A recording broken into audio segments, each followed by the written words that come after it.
இலங்கை சிறையில் இருக்கும் தமிழக மீனவர்கள் 37 பேரை மன்னார் நீதிமன்றம் விடுதலை செய்து உத்தரவிட்டுள்ளது.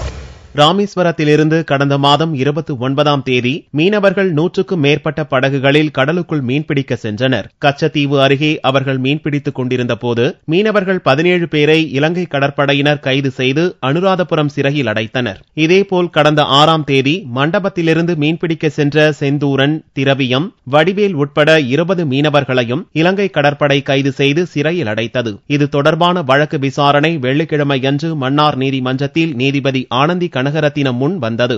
வழக்கை விசாரித்த நீதிபதி மீனவர்கள் 37 பேரையும் விடுதலை செய்து உத்தரவிட்டார். இதனிடையே இலங்கை அரசு சிறைப்பிடிக்கும் படகுகளையும் விடுவிக்க வேண்டும் என்றும் படகுகளை நம்பித்தான் தங்கள் குடும்பம் இருப்பதாகவும் ராமேஸ்வரம் மீனவர்கள் கூறினர். மீனவர்களை மட்டும் ரிலீஸ் பண்றது அப்படிங்கிற ஒரு ஏற்பாடு தான் தொடர்ந்து இருக்கு. ஆனா அவங்க மீனவர்களோட சேர்ந்து பிடிச்ச படகுகளையோ அல்லது போட்டுகளையோ திருப்பி அந்த மீனவர்களோட அனுப்புற ஏற்பாடுங்கிறது இல்லை.